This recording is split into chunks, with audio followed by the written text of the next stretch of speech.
Welcome back, everybody, to the Seattle Sonics MyNBA franchise here on NBA 2K22. Today we've got a lot of stuff to go over, including our first prospect profiles of the season, as we will finally get our first look at the Season 2 draft class. But before that, I do want to talk about the team, the current state that we are in. And to be honest, it's not a particularly great one. We have come back down to earth, losing 6 of our past 7 games. We did make a big move in the last episode, acquiring Davion Mitchell from the Sacramento Kings in exchange for Josh Hart and a draft pick. And so far, ever since the trade, the team has been a lot worse. And I don't think that's Davion Mitchell's fault specifically. I think that's just more so a coincidence. But it is worth noting, since the Davion Mitchell trade, the team has performed worse. As I mentioned just a moment ago, we will be doing our first prospect profile of the season. Normally, I format it into dividing the players up by positions. So today we would cover guards. Then later in the season, we would do wings. And then the final prospect profile, we would go over big men. But that's not how I'm going to format it this season. Instead, I'm going to be dividing the players based on their draft projections. So today, we're going to look at the blue chip players, the top 10 or so guys in the draft class as of right now. Then the next prospect profile, we will look at the mid to late first round guys. And then the final prospect profile, we will look for second round gems.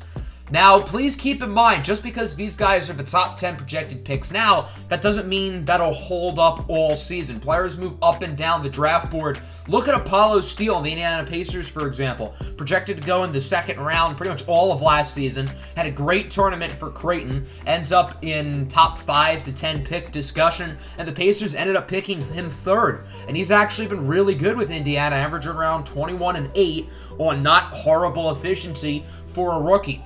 So keep in mind, the draft board will fluctuate. Players will move up, players will move down. These are not the final top 10 players in this draft class. But as of now, I do think they are the blue chip talents in this year's draft. Another thing to keep in mind of is with the one and done rule being abolished, high school players are now eligible for the draft class. So we do have a few of the top high school seniors in this upcoming draft class. And I want to take a look at those guys first. Possibly the most polarizing player in this draft class, but maybe the one with the highest ceiling, is big man Dayo Emembonigba from DeMatha Catholic High School in Hyattsville, Maryland. This kid is a physical specimen, to say the least. He stands at 7'3" with an 8'2" wingspan. Yes, you heard me correctly. He can stretch the floor. He's an unbelievable shot blocker. He makes plays in the post. But, as I said, he's polarizing. He's 211 pounds. He's raw. He doesn't have insane lateral quickness, and because of that, he's definitely not bust-proof. Add it on with the fact that he's still a high schooler. You really got to develop this kid, but if he gets into the right system, man, he could be a stud. Just an hour west of DeMatha Catholic High School is the legendary Oak Hill Academy in Fairfax, Virginia.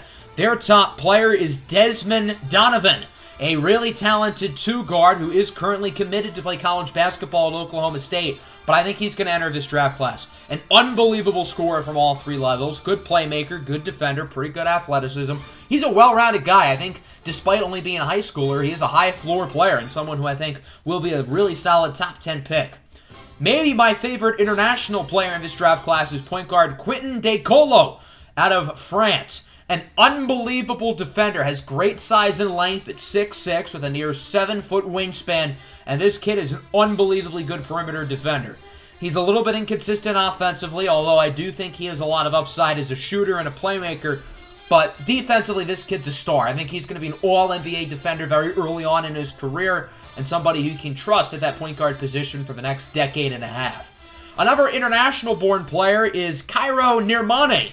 He's from England, just moved over to the States to play college ball at Texas Tech, where he has really adjusted well. He's another really good scorer from all 3 levels, another very good defender, pretty much the shooting guard version of the player we just talked about, Quentin De Colo. This young man, Kyril Story out of Clemson, is an unbelievable talent, somebody who I expect will be a top 3 pick, maybe not number 1, but I do think he is one of the true elite prospects in this draft class. Somebody who can create his own shot, has unbelievable athleticism, great playmaker, great defender. He's a little bit inconsistent as a scorer. His offensive efficiency is not the greatest. I think those shooting grades for him listed on the player card are a little bit generous. He really has to improve as a jump shooter, but if he does, man, this kid could be good. As a 6'10" combo guard, you really don't see many players built like Cairo Story, and that's why I'm really excited about him. Zeppelin Edgel from Oregon is a very unique talent. There are so many phenomenal defensive players in this draft class, and Edgel is one of them. This kid has great size and length. He has great floor awareness for just a freshman in college. And this is somebody who I think is probably going to go towards the back end of the top 10. But if you can develop him as an offensive player with his length and defensive ability, along with his defensive versatility, man, I think this kid could be good. And if the Sonics have a back end top pick, they will definitely look his way. Somebody who I think has a very low floor but a very high ceiling is Zaire King out of Illinois. I think his low floor prevents him from being a #1 pick candidate, but he's also somebody who has great size and length. He needs to bulk up, though. He stands at 6'8". He's maybe a feather above 200 pounds. Offensively, he's very raw, and I think physically there are some similarities to the great Odavius Shepherd. He's nowhere near the offensive player that Shepherd is, and I think he really has to progress. But if he does, he could be really good. Jijemi Odiemi is another extraordinarily unique foreign-born prospect and somebody who I think the Sonics could definitely look at as a developmental project, but again, if you develop him, he could be really good. Physically, he's built like Zion Williamson. Now, I'm not saying he has the athleticism of Zion Williamson, but he has a similar frame as a 6'6" forward with a lot of brute force and strength. Very versatile on the defensive end of the floor, and he is a high-level athlete. Needs to improve consistency on offense, but I think he could be really good. The second best center in this draft class after Dayo Omembanigba is Bryson Davis out of Alabama. He's a similar prospect to Odiemi, who we just covered. Somebody who is more of a low-post, traditional big man, but somebody who really wins off of brute force. He can stretch the floor a little bit, as shown by that 3. Now, as I said, he is more of a low-post guy, but I think his 7-foot, 281-pound frame will really entice teams as a dominant, powerful big man. But none of the players we talked about today are projected to go #1 currently, so who is? That honor belongs to Jazz Jackson Jr. out of UCLA. He is an unbelievably talented scorer. I think teams are really going to like what he brings as a score-first guard and somebody who is going to be a possible transcendent talent in an organization. I think the reason why he is currently projected to go #1 over guys like Dayo Omembanigba and Cairo Story is that Jazz Jackson has that high floor. Worst case, he's just an elite scorer who averages 20 points per game but does nothing else. I do think he has a lot more upside than that. That's why he is currently the best prospect in this draft class as of now. And as I said, he is projected to go #1 overall according to all the mock draft sites. But we are in December. The college basketball season started 3 weeks ago, so there's plenty of time to figure out who's good and who's not good. We're going to sum our next 3 games. We ended up winning 2 of them, including demolishing the Bucks by, 36 points? That is awfully impressive. We had 8 guys in the double figures, and then we allowed 75 points against the Blazers. So I see our defense just completely went off. Somehow, outside of Joe Harris, nobody was really good for them offensively. So we're going to play here against the Toronto Raptors in Canada, another team who started the season off really hot, but has kind of fallen back down to earth as the year has progressed. Sonics and Raptors underway here at the Scotiabank Arena in Toronto, Ontario, as Jordan Poole rips it away from Gary Trent. Gonna lob it up for Buzz Wigginton. The #1 draft pick overall out of Michigan. The Michigan connection there with Poole and Wigginton showing off on that dunk, as it's now a 2-4 ball game. Raptors on top. Here's the rookie guard out of Villanova, Samuel Staples, who's been one of the biggest pleasant surprises in this year's draft class, making the 3. Scotty Barnes blocked at the rim by Buzz Wigginton. Here comes the Sonics on the fast break. Reddish inside with a nice pass for Jordan Poole, who has a quick 4 points, also has 3 boards, and the lob for Buzz. Now 11-6. The Sonics so far struggling on offense, trying to get something going. Step back from Marvin Bagley. Nice shot. But we're pretty much halfway through the first quarter. The Sonics offense hasn't really been gelling. Nice mid-range pull-up jumper by Gary Trent. Sonics call time. They got to figure it out on offense because so far it has definitely been tough sledding. We'll see if the bench unit can do anything. As Jay Basile, the rookie, kind of heaves up a prayer. Somehow, some way it goes in. I don't know how he made that shot, but he did. Now tied up at 13. Denied by Kelly Oubre. Here comes the Sonics trying to take the lead. Here's Bull with the two-handed slam. And ever since the timeout with the bench unit in, the Sonics are going on a 7-0 run to take the lead. About 1:47 left in this quarter. A very low-scoring game so far as Gary Trent hits another mid-ranger. That one off the screen to tie it at 15. Lonnie Walker trying to drive by Trent. He gets it over to Kelly Oubre. Back to Walker in the corner. Gonna let it fly. Lonnie Walker 6 for 3, dapping up multiple fans in the crowd. But the Raptors would answer right back. And 1-3 for Gary Trent.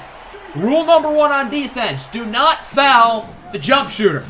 Lonnie Walker made that mistake. It's now 20-18. Final moments of the first quarter. Marvin Bagley off the screen of all people. Misses the 3. That'll do it for quarter number 1. A pretty ugly offensive start for both teams, if we're being brutally honest. 18-20 your score. Sonics starting the second quarter with the ball. Look at that move by Davion Mitchell, floating up the layup.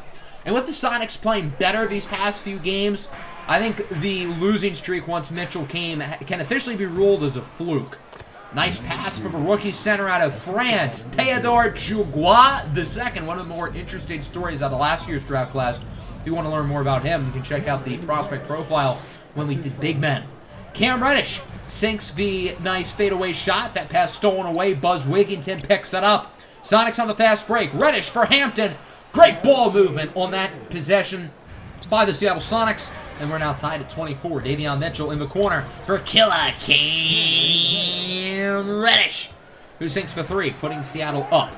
Now a 27-26 game. The Sonics again trying to go quick as Buzz Wigginton with the slam. Both of Buzz Wigginton's buckets have been off of dunks in this game. 29-26 now. A really tough fadeaway by Scotty Barnes, second-year pro out of Florida State University, who makes the shot. Sonics call time. Both offenses have been a lot better, I will say, here in the second quarter, as Buzz Wigginton has it. Wigginton takes the 3 and hits it. That was pretty good defense by Chris Boucher, but Buzz is too good. Jordan Poole will not make the shot. Buzz Wigginton with the rebound, draws the foul, gets the bucket. Nerlens Noel called for the foul, but it's an and 1 for Buzz Wigginton, flexing on the court, and it's now 37-32. But Buzz is not done. Another slam for Buzz Wigginton Jr., who is on fire. 10 points in the second quarter. It feels like he has 10 points in a row.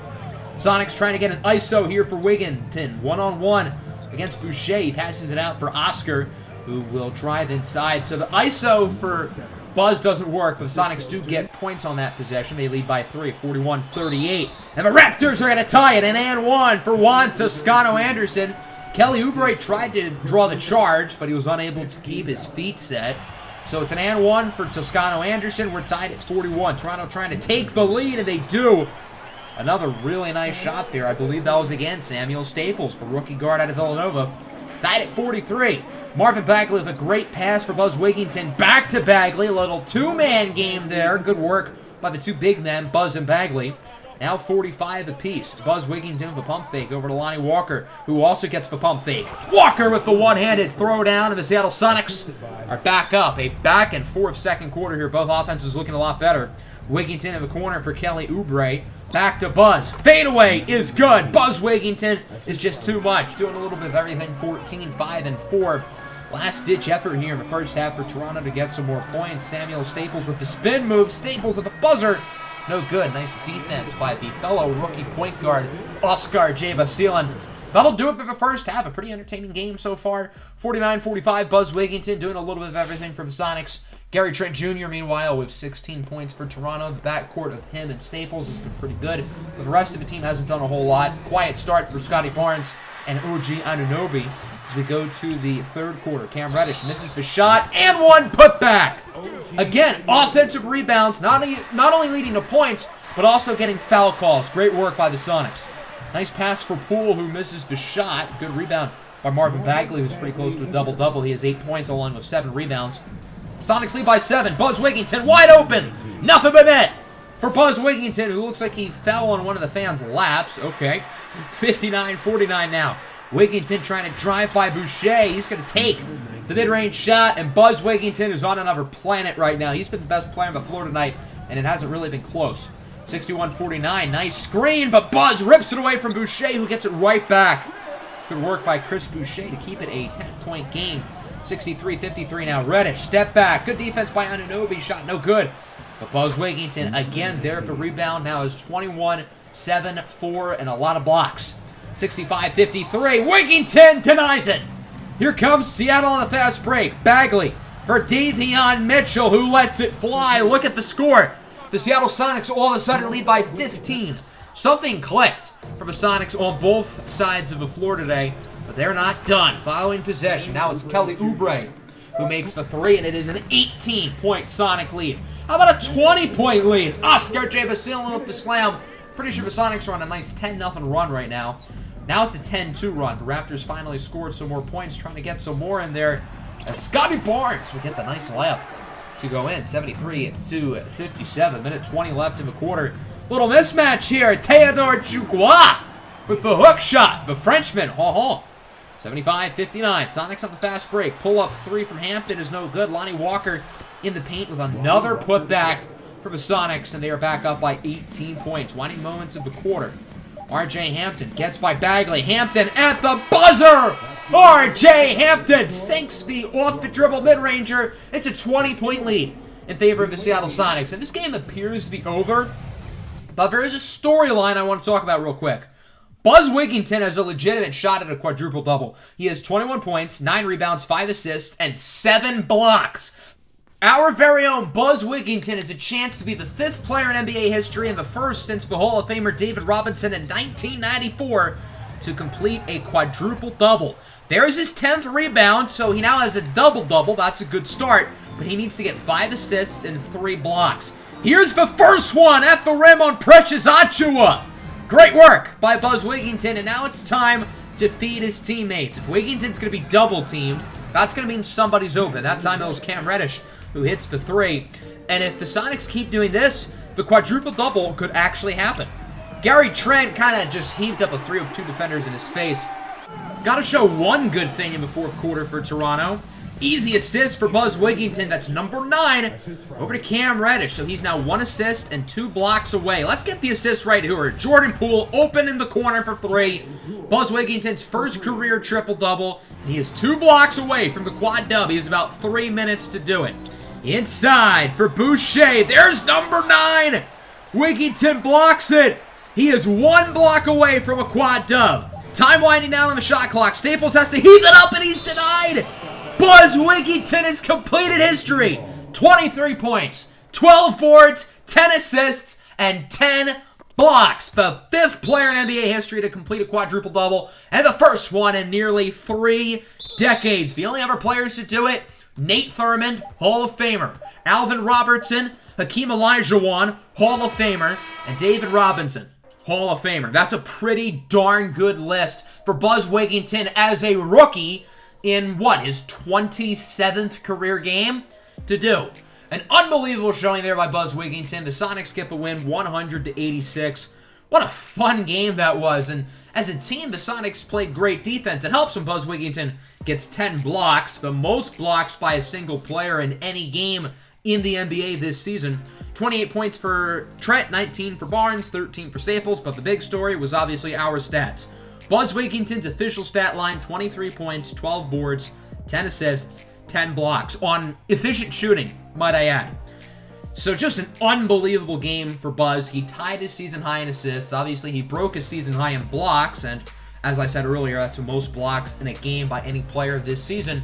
And of course, it's the 5th player in NBA history to get a quadruple-double. I think the most impressive part about this is that he's a rookie, and he has not even played 30 games yet. So that just shows the type of player we have in Buzz Wigington. And maybe we'll add another elite talent in the draft with one of those blue chippers we talked about today.